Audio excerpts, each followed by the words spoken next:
بسم الله الرحمن الرحيم.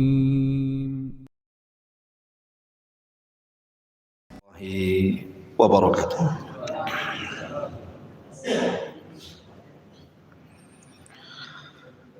Alhamdulillah wassalatu wassalamu ala Rasulillah wa ala alihi wa sahbihi wa mawalah wa la hawla wa la quwata illa billahi wa ba'du. Kita lanjutkan kajian kita masih membahas sirah al-Mustafa Rasulina Muhammadin sallallahu alaihi wasallam. Salawat dan salam kita hadiahkan kepada Rasul kita Nabi besar Muhammad sallallahu alaihi wa ala alihi wasallam. Kita lanjutkan pembahasan di malam hari ini. Kita akan membahas tentang peperangan Nabi sallallahu alaihi wasallam. Dan kita khususkan malam ini kita akan membahas Ghazwatu Badrin, Perang Badar. Namun sebelumnya kita beri muqaddimah dulu. Kenapa Nabi sallallahu alaihi wasallam sampai melakukan peperangan? Padahal kita tahu bahwa Islam itu bukan tegak di atas perang, tetapi tegak di atas dakwah. Tetapi karena ada alasan-alasan kenapa Rasul sampai kemudian diperintahkan Allah Subhanahu wa taala untuk berperang. Karena ketika Rasul hijrah dari Mekah ke Madinah, permasalahan Rasul dengan orang-orang Quraisy itu tidak berhenti, di mana orang-orang Quraisy itu tetap menanamkan permusuhan dengan Nabi. Padahal Rasul sudah hijrah, sudah tidak tinggal di Mekah lagi kan. Tapi karena orang-orang kafir Quraisy terus merongrong Nabi dan para sahabat Nabi, makanya kemudian terjadilah pensyariatan qital, perang. Saya akan contohkan ketika salah seorang Ansar yang bernama pemimpin Ansar, ini harus ada ganjel ini ya. Pemimpin Ansar namanya Sa'd bin Ubadah radhiyallahu anhu, atau Sa'd bin Mu'adz salah satu pemimpin daripada pemimpin Ansar dari kabilah Aus, melaksanakan haji atau umrah menuju Mekah. Kita tahu bahwa Sa'd bin Mu'adz ini berteman baik dengan Abu Safwan Umayyah ibn Khalaf. Umayyah ibn Khalaf ataupun kunyahnya Abu Safwan. Lah Abu Safwan sendiri atau Umayyah ibn Khalaf adalah pembesar dari pembesar Quraisy, sama dengan Abu Jahal dan yang lainnya. Tetapi semasa jahiliyah, Umayyah ibn Abu Safwan Umayyah ibn Khalaf ini apabila berdagang menuju Syam, maka terkadang singgah di rumah pemimpin Ansar namanya Sa'd bin Mu'adz di zaman jahiliyah, sehingga pertemanannya itu masih ada walaupun Sa'd bin Mu'adz sudah masuk Islam.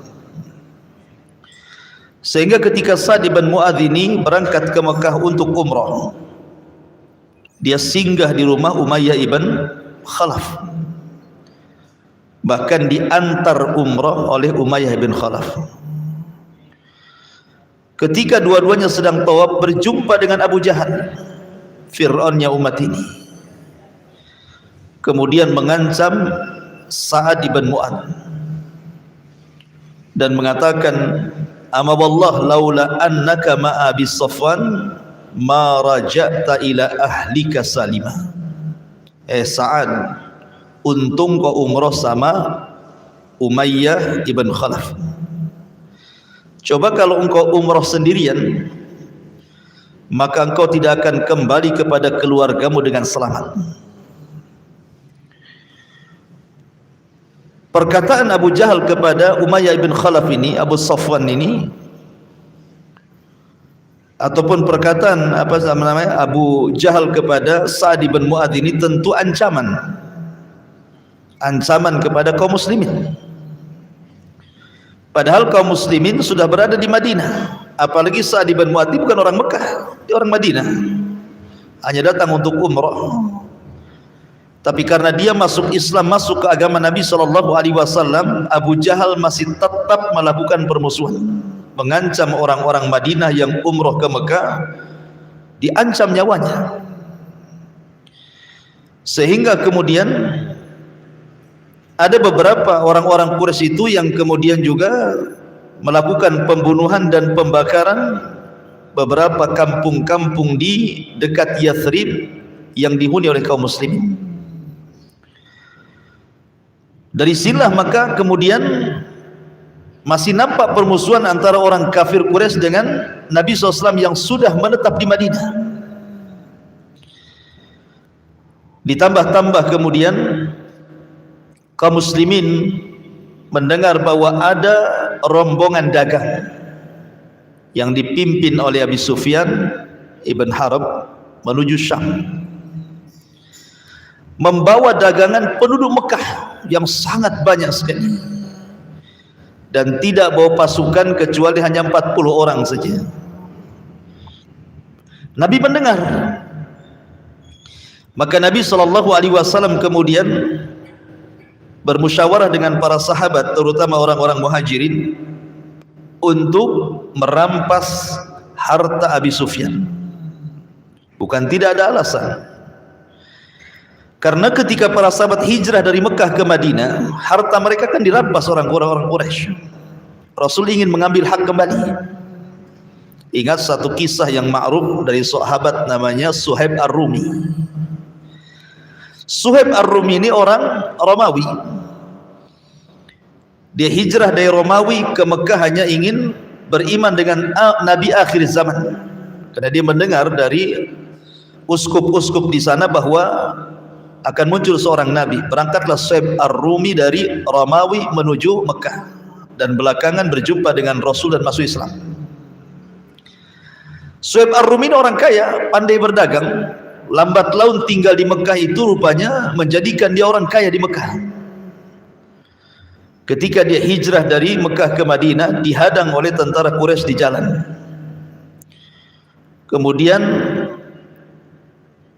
terjadi perundingan, kalau seandainya Suhaib Ar-Rumi mau menyerahkan seluruh hartanya, dia boleh pergi ke Madinah tanpa membawa harta sedikit pun. Akhirnya kemudian Suhaib Ar-Rumi, daripada nyawanya terancam, diberikan semua kekayaannya kepada orang-orang Quraisy. Akhirnya dia berangkat tanpa harta dari Mekah ke Madinah, padahal orang kaya tuh. Jibril datang kepada Nabi SAW memberitahu bagaimana Suhaib Ar-Rumi sudah mengorbankan hartanya. Ketika sampai saja Suhaib ke Madinah, apa Rasulullah mengatakan? Rabiha bai'u Abi Yahya. Semoga beruntung jual beli wahai Abi Yahya, karena dia menyerahkan seluruh kekayaannya kepada orang-orang Quraisy, dan dia rela berkorban tanpa harta menyusul Rasul hijrah dari Mekah ke Madinah. Dia sudah berjual beli dengan Allah. Makanya Rasul mengatakan Rabiha bai'u Abi Yahya. Semoga Allah memberikan keuntungan atas jual beli Abi Yahya, maksudnya Suhaib Ar-Rumi. Dari kisah Suhaib Ar-Rumi ini mengetahui bahwa banyak harta-harta para sahabat dirampas oleh orang-orang kafir Quraisy ini. Makanya ketika Rasul mendengar Abi Sufyan membawa dagangan dari Quraisy dengan dagangan yang sangat banyak dan pengawalnya tidak banyak, hanya 40 orang, maka Rasul pun mengumpulkan orang-orang Muhajirin dan orang-orang Ansar. Tujuannya untuk mengambil hak, merampas dagangan Abi Sufyan yang sudah diambil sebelumnya harta kaum muslimin oleh orang-orang kafir Quraisy. Inilah penyebab terjadi perang Badar. Penyebab kenapa sampai terjadi perang Badar karena ini. Abi Sufyan ini sebelum masuk Islam tentunya ya. Nanti Abi Sufyan kan belakangan masuk Islam juga, tapi jauh hari setelah Fatu Mekah. Abi Sufyan ini orang cerdas. Dia orang kaya, orang cerdas, orang berpendidikan gitu kan. Dia tahu bahwa pasti perjalanannya penuh dengan risiko. Karena bagaimanapun, mau tidak mau, setiap orang yang dagang dari Mekah menuju Syam harus lewat Madinah masalahnya. Karena tidak ada jalan lain. Sehingga Abi Sufyan ini mengirim mata-mata. Dikhawatirkan akan terjadi apa-apa dengan dagangannya. Lah mata-mata Abi Sufyan mendengar bahwa Nabi SAW bergerak dan pasukannya untuk menyerang dirinya dan mengambil hartanya. Jazakallahu khairan. Akhirnya kemudian Abi Sufyan ini langsung mengirim seorang laki-laki yang sangat cepat dalam berkuda, namanya Dhamdham. Dhamdham ini diutus oleh Abi Sufyan untuk berangkat ke Mekah memberitahu siapa? Abu Jahal, bahwa dia akan diserang oleh Rasul dan para sahabatnya. Maka ketika Abu Jahal mendengar bahwa Abi Sufyan akan diserang sementara harta-harta mereka dititipkan kepada Abi Sufyan untuk dijual belikan di Syam, marah Abu Jahal. Maka Abu Jahal akhirnya menggerakkan pasukan untuk berperang melawan Rasul. Bangkitlah 1000 pasukan dan 200 penunggang kuda dengan lengkap senjata-senjata mereka, bergerak dari Mekah menuju Yathrib ataupun Madinah.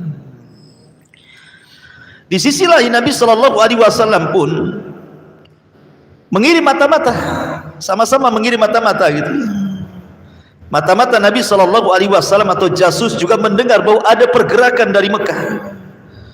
Pasukan yang sangat besar, 1000 orang dengan 200 berkuda dan senjata lengkap. Sementara Nabi SAW ketika itu jumlahnya tidak banyak.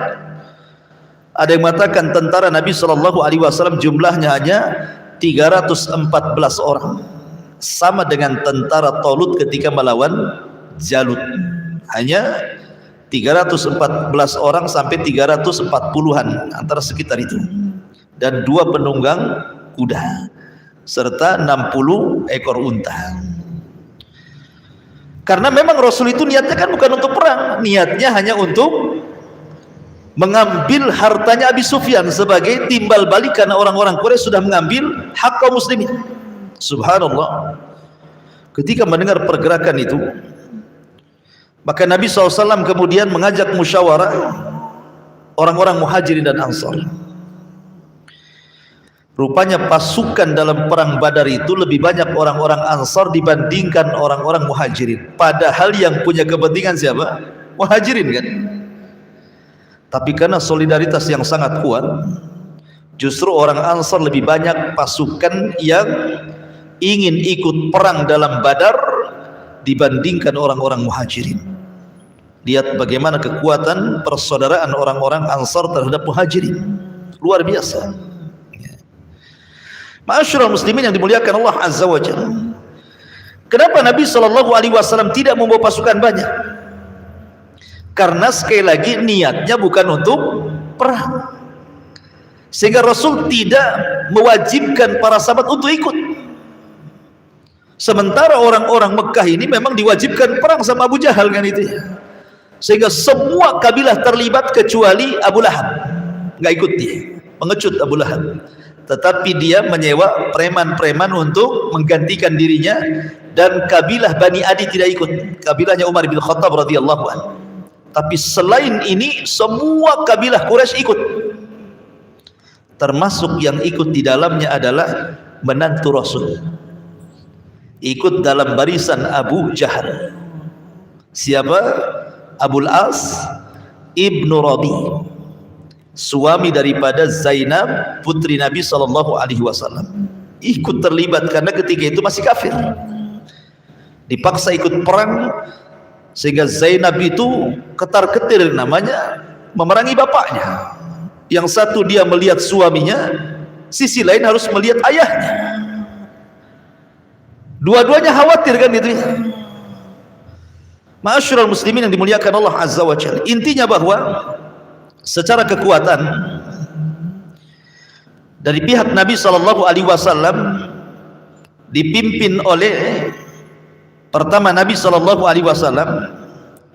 yang kedua Hamzah ibn Abdul Muttalib, yang ketiga Abu Bakar Siddiq radhiyallahu an, yang keempat Umar bin Khattab radhiyallahu an, dan yang terakhir Ali bin Abi Thalib.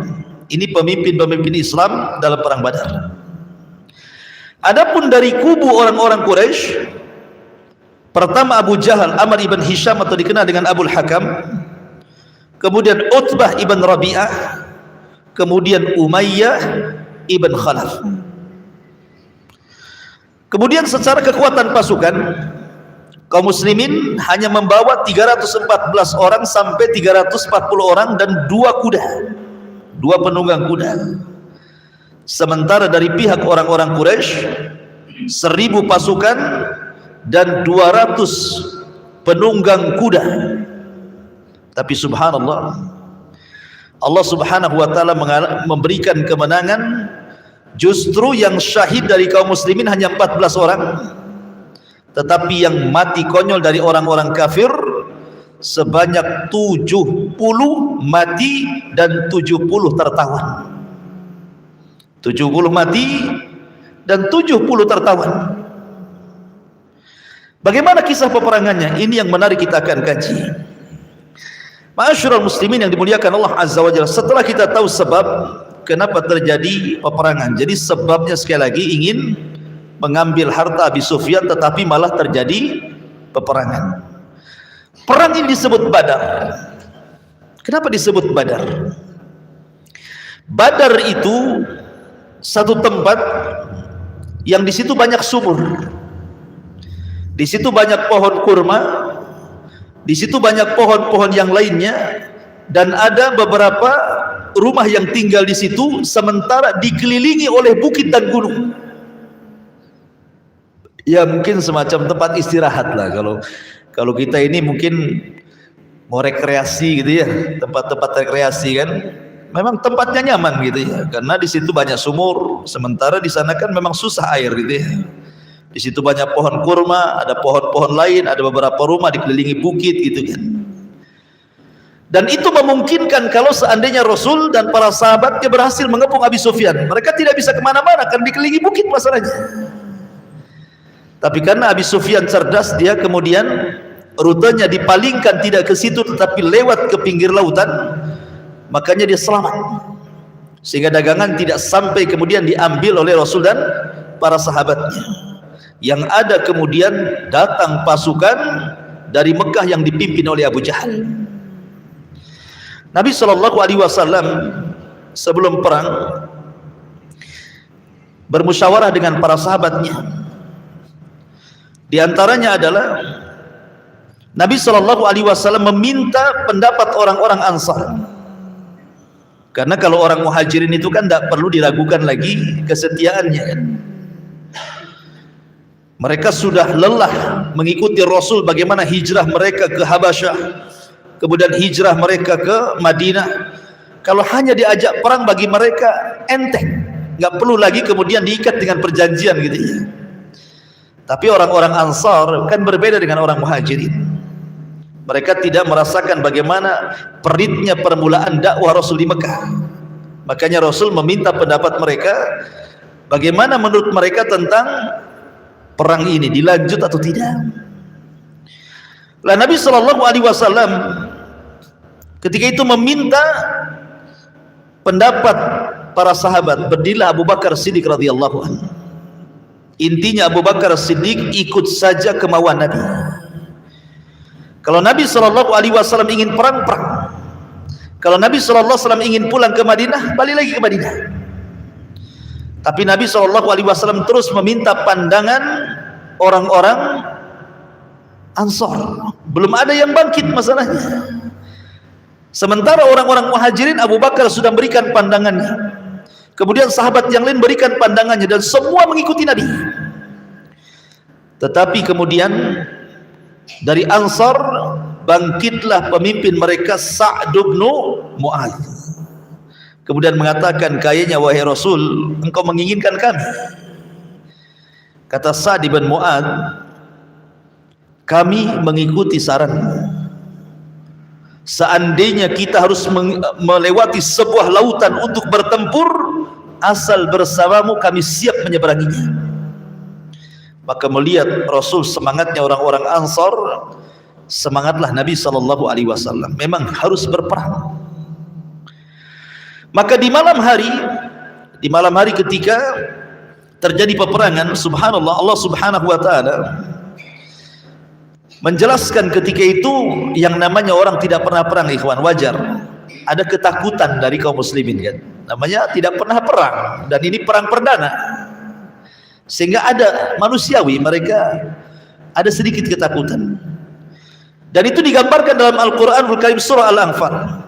Kama akhrajaka rabbuka min baitika bil haqq wa inna fariqan minal mu'minina lakarihun. Yujadilunaka fil haqqi ba'dama tabayyana ka'annama yusaquna ilal mauti wa hum yanzurun wa idh ya'idukumullahu ihdat ta'ifataini annaha lakum wa tawadduna anna ghayra dhati syaukati takunu lakum wa yuridullahu an yuhiqqal haqqa bi kalimatihi wa yaqta'a dabiral kafirin liyuhiqqal haqqa wa yubtilal batila walau karihal mujrimun. Sebagaimana Tuhanmu menyuruhmu wahai Muhammad, pergi dari rumahmu dengan kebenaran. Maksudnya sebagaimana Allah menyuruhmu untuk hijrah dari Mekah ke Madinah. Meskipun sesungguhnya sebagian dari orang-orang yang beriman itu tidak menyukai hijrah itu. Mereka membantahmu wahai Muhammad tentang kebenaran setelah nyata bahwa mereka pasti menang. Seakan-akan mereka dihalau kepada kematian, sedangkan mereka melihat sebab kematian itu. Karena mereka tidak nyangka akan perang kan. Diajak untuk merampas harta Abi Sufyan, tahu-tahu dihadapkan dengan peperangan. Dan ingatlah ketika Allah menjanjikan kepadamu wahai Muhammad bahwa salah satu dari dua golongan yang kamu hadapi adalah untukmu, ini kemenangan. Sedang kamu menginginkan bahwa yang tidak mempunyai kekuatan, senjatalah untukmu. Tetapi Allah hendak membenarkan yang benar dengan ayat-ayatnya dan memusnahkan orang-orang kafir sampai ke akar-akarnya, agar Allah memperkuat yang hak Islam dan menghilangkan yang batil kesyirikan, walaupun orang-orang yang berdosa, orang musyrik itu tidak menyukainya. Ayat ini menggambarkan ada sedikit ketakutan para sahabat, seolah-olah Pak digiring kepada kematian. Ini kami jumlah cuma 314, yang dihadapi 1000 orang. Manusiawi ya. Ma'asyiral muslimin yang dimuliakan Allah Azza wa Jalla. Tetapi ketika di malam hari besoknya terjadi peperangan, tiba-tiba kemudian hujan yang tidak pernah ada hujan. Dan subhanallah para sahabat bisa tidur dengan nyenyak malam itu. Coba kalau seandainya antum ada masalah berat gitu ya, saya kira antum tidak akan bisa tidur kan. Tetapi Allah subhanahu wa ta'ala buat mereka tidur dengan nyenyak, seolah-olah mereka ditenangkan hatinya dan besok bangun itu sudah segar gitu ya. Tetapi Nabi SAW malam itu tidak tidur. Nabi SAW bersama Abu Bakar Siddiq radhiyallahu anhu berdoa kepada Allah subhanahu wa ta'ala, yang doanya ma'ruf. Salah satu penggalan doa Rasul, Allahumma intahlik hadihil isabah al-yawma la tu'bad abada. Ya Rabb, kalau kau hancurkan kelompok yang sedikit 314 orang ini dengan jumlah musuh 1000 lebih, engkau tidak akan ada lagi yang menyembah di permukaan bumi ini. Allahumma in syi'ta lam tu'bad ba'dal yaum abada. Dalam riwayat, ya Allah, kalau engkau mau, kau tidak akan disembah lagi setelah hari ini kalau kau hancurkan kelompok kami yang sedikit ini. Tiba-tiba kemudian Nabi SAW diperlihatkan 1000 malaikat malam itu turun dari langit dipimpin Jibril, dan itu disebutkan dalam surah Al-Anfal. Allah Subhanahu wa taala berfirman, "Id tastaghitsuna rabbakum fastajaba lakum anni mumiddukum bi alfin minal malaikati murdifin." Ingatlah ketika kamu memohon pertolongan kepada Tuhan, wahai Muhammad, lalu Allah ijabah pertolonganmu. Sesungguhnya aku akan mendatangkan bala bantuan kepadamu dengan 1000 malaikat yang datang berturut-turut. Jadi malam itu Rasul diperlihatkan Jibril turun dan 1000 malaikat. Kemudian Rasul mengatakan kepada Abu Bakar, "Absyir ya Abu Bakar, berbahagialah Abu Bakar, kita akan menang perang." Apakah Allah Subhanahu wa taala akan mengirim 1000 malaikat saja? Ternyata tidak. Perhatikan dalam surah Al-Imran. Surah Al-Imran, Allah Subhanahu wa taala berfirman, "Ittaqulu lil mu'minin alan yakfiyakum an yumiddakum rabbukum bi salasati alafin minal malaikati munzalin." Ingatlah ketika engkau, wahai Muhammad, mengatakan kepada orang-orang yang beriman, apakah tidak cukup bagi kalian bahwa Allah membantu kalian dengan 3000 malaikat yang turun dari langit? Dalam surah Al-Anfal 1000, sekarang dalam surah Al-Imran 3000. Kemudian di ayat selanjutnya, "Bala in tasbiru wa tattaqu wa ya'tukum min fawrihim hadha yumdidkum rabbukum bi 5,000 minal malaikati musawwimin." Ya, cukup jika kamu bersabar dan bertakwa ketika mereka datang menyerang kamu dengan tiba-tiba, niscaya Allah akan menolongmu dengan 5.000 malaikat memakai tanda. Berarti di sini ada tiga ayat. Pertama 1000 malaikat, yang kedua 3000 malaikat, yang terakhir 5000 malaikat. Bagaimana cara menggabungkannya? Malam itu Allah turunkan 1000 malaikat. Di awal peperangan Allah tambah 2000 menjadi 3000 malaikat. Di tengah-tengah peperangan Allah tambah lagi 2000 menjadi 5000 malaikat. Jadi jumlah malaikat yang menolong Rasul di perang Badar itu semuanya 5000. Dipimpin langsung oleh pemimpin malaikat Jibril, membawa kuda yang bernama Haizum. Kudanya Jibril itu namanya Haizum. Makanya dalam peperangan itu Jibril mengatakan, "Kaidum Haizum, Kaidum Haizum." Begitu ya. Berlalilah wahai Haizum, berlalilah wahai Haizum. Subhanallah. Kalau sudah perang dibantu oleh malaikat, mana bisa menang? Jibril lagi, jangankan mereka, negeri Sodom dihancurkan oleh Jibril dengan satu sayap. Tinggal dicongkel saja negerinya, kemudian ditarik ke langit, dihujani meteor, kemudian ditumpahkan lagi ke bumi dan sekarang jadi laut mati. Itu satu Jibril saja ya. Mana bisa mengalahkan perang dengan 1000 malaikat dipimpin pula sama Jibril? Awalnya kaum muslimin sudah ketakutan kan? Kenapa? 315, 314 atau sampai 340 melawan 1000 lebih. Tapi ketika mendengar ada kabar gembira mereka akan dibantu malaikat, semangat kaum muslimin. Apalagi malam itu diberikan mukjizat, mereka bisa tidur dengan pulas. Ma'asyiral muslimin yang dimuliakan Allah Subhanahu wa taala. Intinya bahwa ketika betul-betul kemudian Nabi SAW memilih tempat dekat sumur dan menguasai sumur, itulah menangnya Rasul karena menguasai sumur. Mereka bermarkas di dekat sumur, sementara orang-orang Quraisy itu mereka jauh dari sumur. Kalau seandainya mereka kehabisan air, kehausan mereka kan. Dan itu strategis Nabi SAW, saran dari seorang Ansar. Ketika pasukan sudah berhadap-hadapan, ikhwan, Biasa perang dulu kan beda dengan perang sekarang. Kalau perang sekarang ini pelurunya kemana, orang yang nembaknya di mana. Kadang-kadang dari kantor saja ya nerbangkan drone gitu ya. Kalau dulu hadap-hadapan, sekarang nggak jelas musuhnya mana, sehingga nampak keberaniannya. Mereka hadap-hadapan, pedang dengan pedang, panah dengan panah, tombak dengan tombak, menunjukkan itu keberanian luar biasa gitu ya.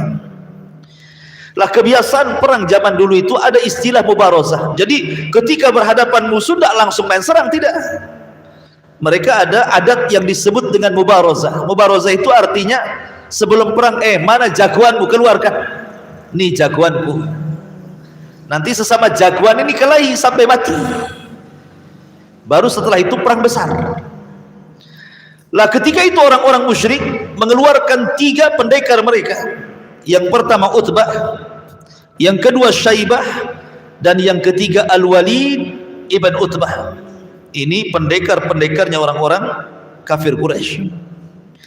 Kemudian dari pihak kaum muslimin, Rasul keluarkan pertama Ubaidah ibn Al-Haris, yang kedua Hamzah Asadullah, dan yang ketiga Ali bin Abi Thalib radhiyallahu anhu. Subhanallah, di awal mubarazah ini Hamzah berhasil membunuh Syaibah dan Ali berhasil membunuh Al-Walid. Kemudian terakhir Ubaidah ibn Haris berhasil membunuh Syaibah, Utbah. Lah dari sini menunjukkan bahwa di awal peperangan kaum muslimin sudah menang. Karena bagaimanapun nih kalau jagoan-jagoan mati ini sedikit banyak itu membuat ciut masalahnya. Makanya ketika Talut melawan Jalut, ketika itu kan pasukan Talut itu banyak. Cuman karena tidak sukses ujian ketika melewati sungai, kata Talut, jangan minum banyak-banyak, kecuali hanya 1 telapak tangan saja. Tetapi kebanyakan tentara yang ribuan itu malah karena udah lama berjalan, minum pula banyak-banyak gitu ya. Lemas, mereka tidak sanggup jalan.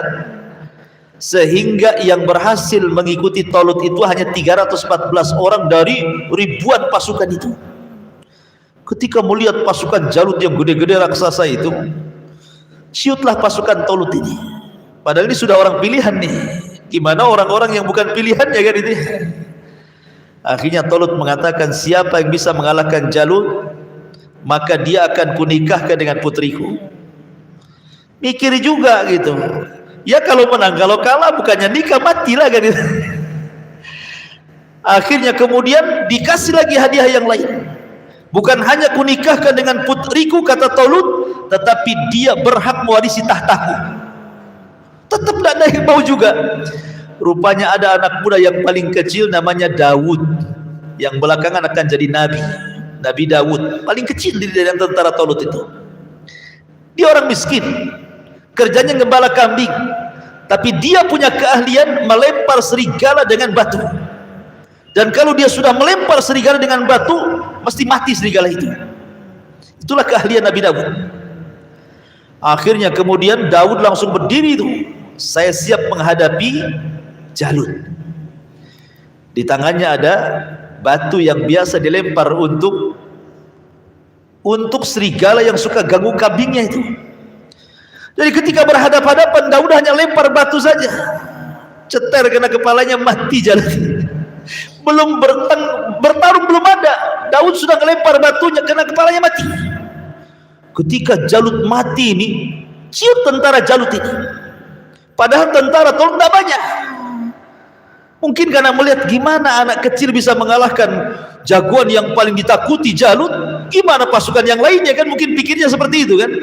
Makanya kemudian Allah menangkan tentara Talut dan berhasil mengalahkan Jalut hanya dengan membawa 314 orang saja.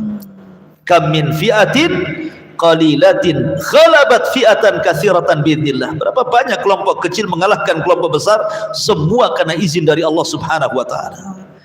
Lah kembali ke perang Badar. Perang Badar pun sama. Tentara kaum muslimin hanya 300 lebih. Tentara orang kafir lengkap dengan senjata, lengkap dengan pasukan kuda, lengkap dengan pasukan jalan dan jumlah mereka 1000 lebih.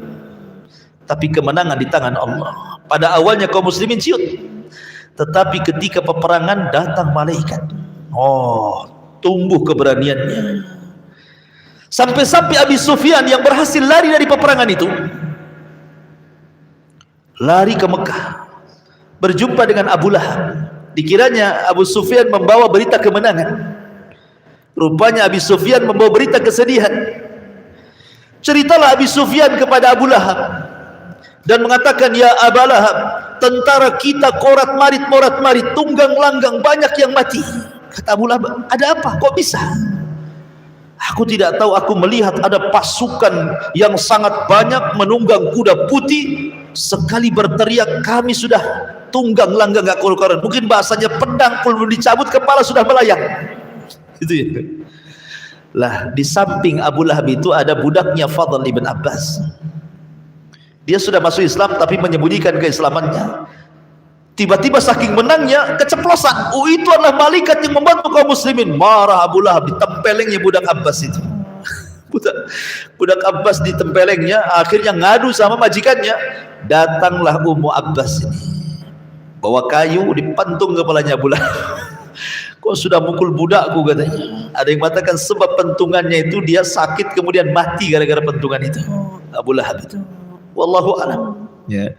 Masyurul muslimin yang dimuliakan. Tapi persaksian Abi Sufyan, Abu Sufyan melihat malaikat-malaikat penunggang kuda dengan lengkap persenjataan mereka, menunjukkan bahwa Allah meridai peperangan ini. Makanya Allah kirimkan bala bantuan malaikat yang banyak melebihi jumlah orang-orang kafir.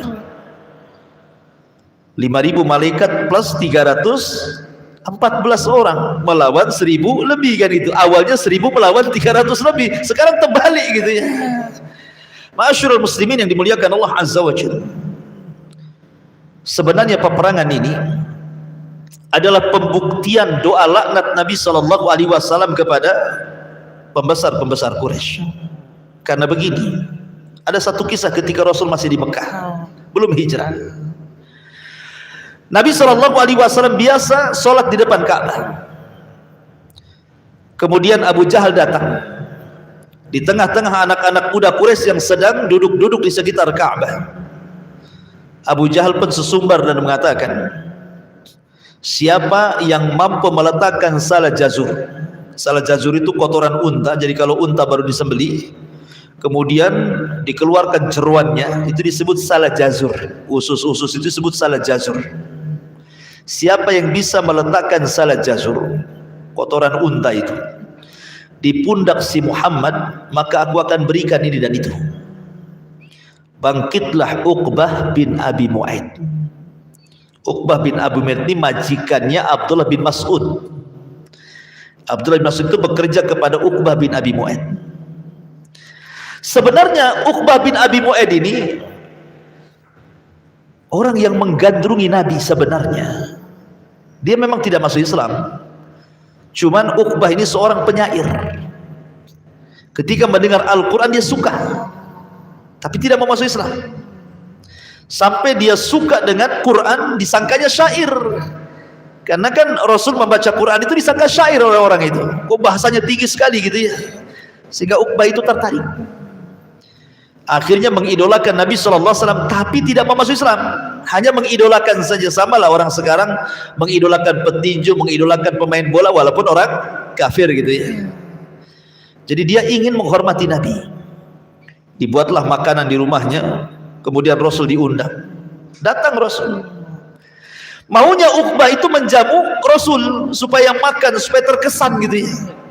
Rupanya Rasul tidak mau makan, minum pun tak mau. Dan itu aib seorang tamu tidak mau makan, tidak mau minum, malu tuan rumah itu kan. Sehingga bertanya, wahai Muhammad, kenapa kau tidak mau makan, tidak mau minum? Ini makanan enak, minuman enak, kami hendak memuliakan dirimu. Tapi Rasul mengatakan, tidak wahai Uqbah, engkau seorang musyrik. Kalau makananmu ingin ku makan, bersyahadatlah, nanti ku makan semua. Pada awalnya Uqbah bin Abi Mu'aid tidak mau, tapi karena terpaksa supaya Rasul mau makan, akhirnya dia bersyahadat. Asyhadu an la ilaha illallah wa asyhadu anna Muhammadar Rasulullah. Bukan ingin masuk Islam, tidak. Hanya ingin supaya Rasul makan gitu saja.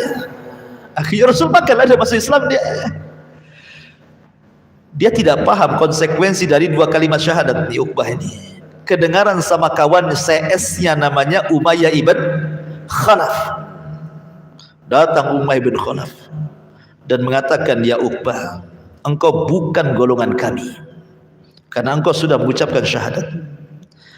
Kata Uqbah, ya Umayyah, aku mengucap syahadat bukan karena ingin masuk kepada agama Muhammad, tidak. Kemudian diceritakan kronologisnya. Tapi Umayyah mengatakan, aku enggak percaya. Yang jelas kita sudah tidak ada hubungan, jangan pernah gabung bersama kami. Lihat bagaimana teman teman yang jahat ini. Hati-hati kalau berkawan itu. Akhirnya kemudian kata Uqbah, lalu bagaimana caranya biar aku bisa ikut geng kamu lagi? Kata Umayyah, kalau engkau ingin diakui geng kita, kau harus menghina dan merendahkan Muhammad. Kembali ke kisah Abu Jahal. Makanya ketika Abu Jahal mengatakan, siapa yang bisa meletakkan salah jazur di pundak si Muhammad, aku akan berikan yang itu. Di sini ada kesempatan Uqbah bin Abi Mu'aid ingin menghina Rasul supaya Umayyah ibn Khalaf mengakui lagi sebagai kawannya. Ini kawan su ini kayak gitu ya. Sahibus su, kawan yang jelek ini kadang-kadang seperti ini. Orang sudah dapat hidayah ditarik lagi kepada kekufuran.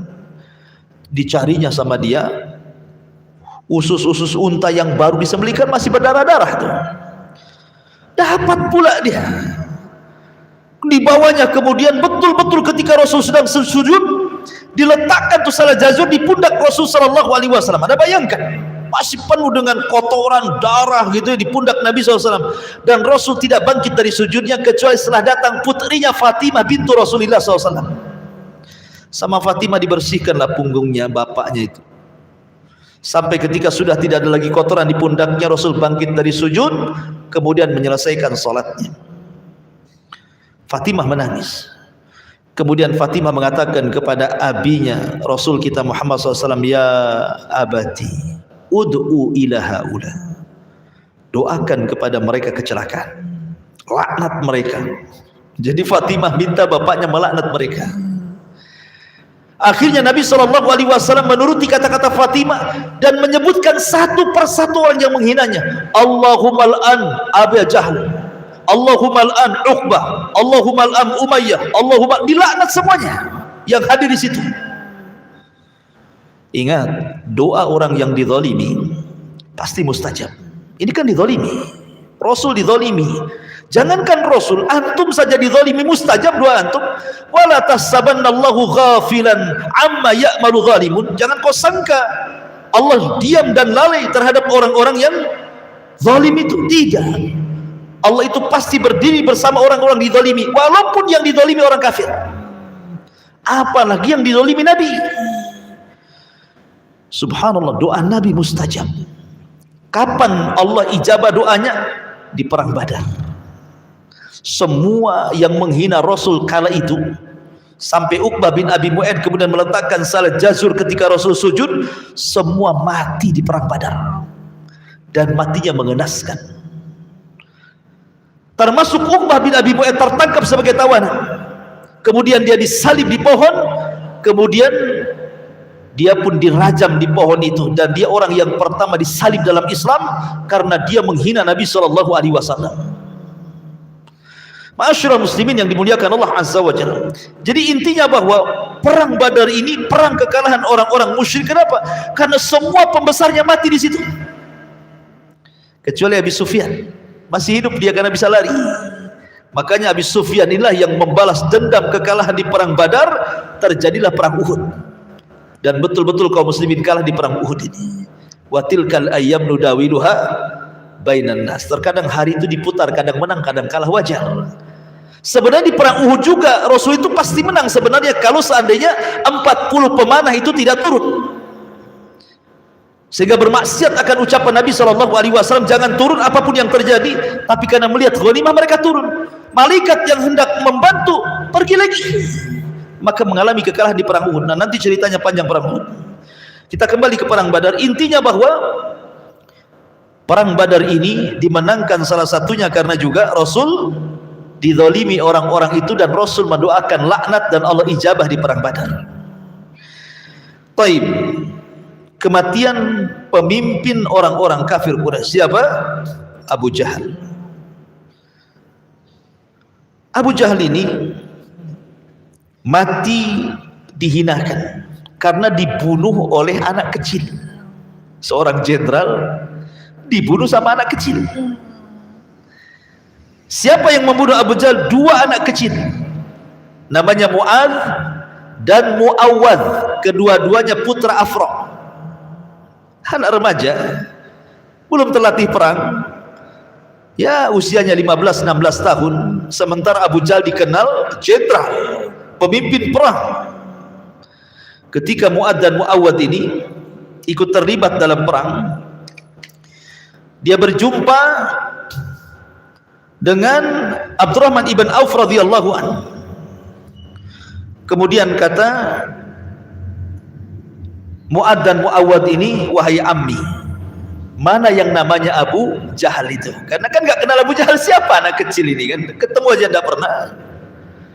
Yang mana satu yang namanya Abu Jahal itu? Kata Abdurrahman bin Auf, kamu lihat orang itu yang ada tanda di kepalanya, itulah Abu Jahal katanya. Akhirnya dua remaja ini langsung mendekati Abu Jahal dan langsung dua-duanya memukulkan pedang. Mati Abu Jahal di tangan dua remaja ini, Mu'adz dan Mu'awwadz, dan dua-duanya putra Afra. Dan ini sebuah kehinaan Iwan dalam peperangan. Masa seorang jenderal kalah sama anak-anak gitu kan, terhina gitu ya. Harusnya jenderal lawan jenderal lah kan itu. Masa jenderal lawan sama anak-anak, kalah pula kan itu. Itu menunjukkan kehinaan dalam sebuah peperangan. Dihinakan oleh Allah Subhanahu wa taala Abu Jahal, dan ini bukti ijabah doa Nabi sallallahu alaihi wasallam ketika melaknat Abu Jahal, ketika menyuruh Uqbah untuk meletakkan salah jajur di pundak Rasul saat sujud. Ma'asyiral muslimin yang dimuliakan Allah Subhanahu wa taala. Maka akhirnya terjadilah perang Badar yang luar biasa, dan Allah Subhanahu wa taala menangkan dalam perang ini sehingga berhasil membunuh orang kafir 70 orang mati konyol, kemudian yang 70-nya tertawan. Tapi orang-orang yang beriman tidak banyak, hanya 14 orang saja yang mati syahid. Lalu apa yang terjadi setelah penawanan yang 70 orang ini? Celakanya lagi, dari 70 orang yang ditawan ini kembali bahwa menantu Rasul ada di situ ketahuan. Abul As ibn Rabi ikut tertawan. Ya. Tapi Zainab di Mekah mendengar Rasul ayahnya menang, senang dia. Cuma satu sisi suaminya ketahuan gitu ya, sedih lagi kan itu. Apalagi ketika itu Nabi Shallallahu Alaihi Wasallam meminta pendapat para sahabat. Di situ ada Abu Bakar, di situ ada Umar, di situ ada Abdullah ibn Rawaha. Bagaimana cara memperlakukan kita dengan tawanan ini? Katanya Abu Bakar, ya Rasul, di antara tawanan-tawanan itu kan masih ada kerabat kita.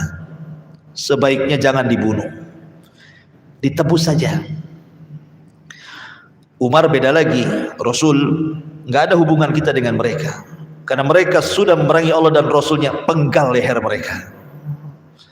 Abdullah ibn Rawaha berpendapat juga, sebaiknya kita bawa saja tawan ini ke atas gunung, kita bakar sampai mati. Jadi antara Umar dengan Abu Ubaidah setuju dibunuh, tapi dengan cara yang berbeda gitu ya, kecuali Abu Bakar lembut. Makanya kemudian Nabi SAW tidak menjawab, cuma Nabi SAW memuji Abu Bakar, Umar, dan Abdullah ibn Rawaha. Apa kata Nabi SAW kepada Abu Bakar? Adapun engkau wahai Abu Bakar, engkau seperti Nabi Ibrahim, di mana Nabi Ibrahim itu mengatakan di dalam Al-Qur'anul Karim tentang pujian kepada bapaknya. Ibrahim itu kan mendoakan bapaknya untuk diampuni dosanya kan, tapi Allah tolak setelah tahu bahwa bapaknya mati kafir. Artinya bahwa Ibrahim itu ada kelembutan. untuk memaafkan kan. Makanya kemudian Rasul mengatakan, Abu Bakar engkau seperti Ibrahim, Umar kau seperti Nuh. Kenapa Nuh? Karena Nuh mendoakan kecelakaan dan mengatakan Rabbi la tadar alal kafirina minal ardi dayyar. Ya Rabb, jangan kau sisakan jiwa orang kafir kecuali kau binasakan. Nah, kamu seperti Nuh, kamu seperti Ibrahim, kata Nabi kan. Tapi kemudian belakangan ide Abu Bakar yang diambil oleh Rasul, walaupun sebenarnya ide Umar dikuatkan oleh wahyu. Turun ayat, maka nalin Nabi, tidak layak bagi Nabi itu an yakuna asra, untuk memiliki tawanan. Tidak boleh bagi Nabi itu punya tawanan. Maknanya bahwa harus dibunuh semuanya gitu ya. Jadi Allah menguatkan pendapat Umar, tetapi Rasul memilih pendapat Abu Bakar, karena penguat Al-Quran ini belakangan setelah Rasul mengambil pendapat Abu Bakar masalahnya. Ketika itu kemudian Nabi SAW membuat peraturan pertama, tebusan. Kalau bisa nebus, tebus. Kalau tidak bisa ditebus, 2. Kalau dia bisa baca tulis, maka mereka harus mengajari anak-anak kaum muslimin baca dan tulis. Kalau mereka tidak bisa baca tulis dan tidak bisa ditebus, jadi budak dia. Maka berbondong-bondonglah dari Mekah itu bawa tebusan. Masalahnya Zainab bukan orang kaya. Sementara Abul As ibn Rabi sendiri tidak ada yang membantu dari Quraisy, karena tahu bahwa istrinya adalah anak Rasul. Akhirnya Zainab hanya bisa pasrah. Tapi dia melihat kalung yang dihadiahkan oleh Khadijah saat pernikahan dia dengan Abil As, dia titip kepada adiknya, kalung itu tolong sampaikan kepada bapakku, maksudnya Rasulullah, aku hanya bisa menebus suamiku dengan ini. Berangkat adiknya Abul As ibn Rabi ke Madinah, kemudian menemui sahabat dan mengatakan, sampaikan kepada Rasul, ini tebusan untuk Abul As ibn Rabi. Dibawalah oleh Rasul ke sahabat di hadapan Rasul, ya Rasulullah, ada tebusan untuk Abul As ibn Rabi. Kaget, kenapa? Karena istrinya anaknya. Kemudian Rasulullah SAW paham Zainab tidak bisa nebus, dia nggak punya duit. Sehingga Rasul bertanya, mana tebusannya? Kemudian diambillah satu kresek, mungkin bahasa kita gini, satu kantong. Ketika diambil isi kantong itu rupanya kalung. Rasulullah SAW tahu itu kalung siapa? Itu kalung istrinya Khadijah, yang dihadiahkan kepada Zainab waktu menikah dengan Abul As ibn Rabi. Sehingga Rasulullah SAW teringat lagi dengan Khadijah, istri yang dicintainya. 1 tahun Rasul sedih, makanya tahun kematian Khadijah disebut Abul Hazni, tahun kesedihan. Jadi Rasul tiba-tiba menangis. Dia teringat dengan Khadijah, teringat dengan Zainab. Sehingga sahabat kemudian bertanya, ada apa dengan engkau wahai Rasul?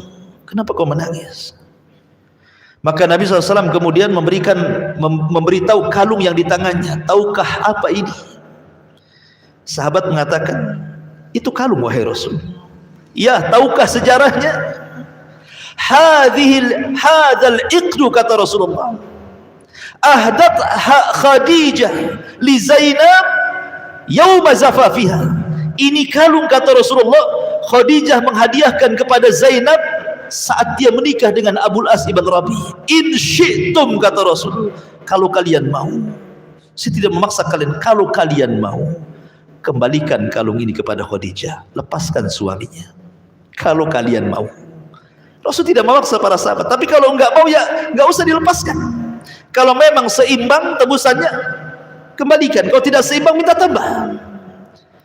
Tapi tentu tidak mungkin para sahabat tega dengan anaknya Rasul, kan begitu.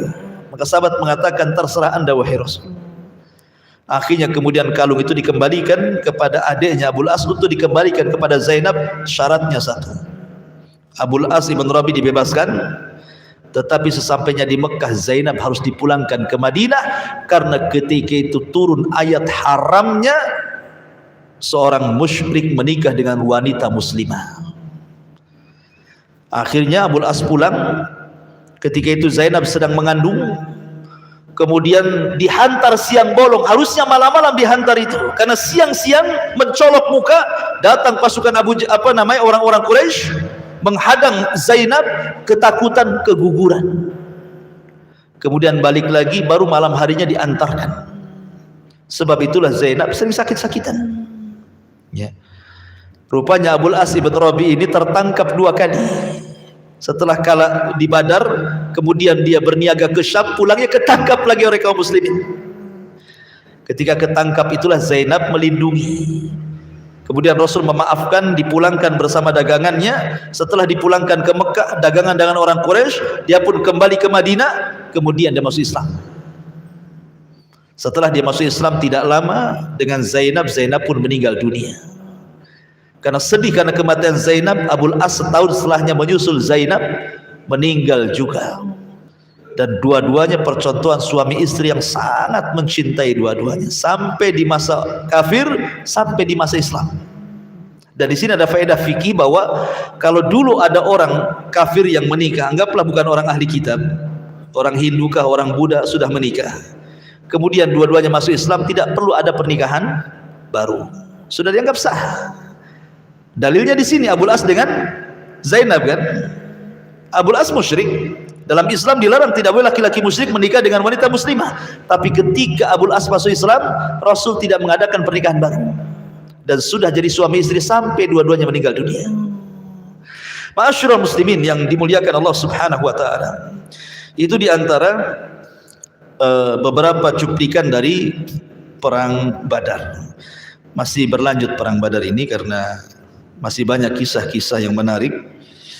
Cuman waktunya juga sudah hampir jam 9. Saya kira saya cukupkan sampai di sini. Mudah-mudahan ada manfaatnya. Silahkan kalau ada yang mau bertanya, kita buka tanya jawab sebentar.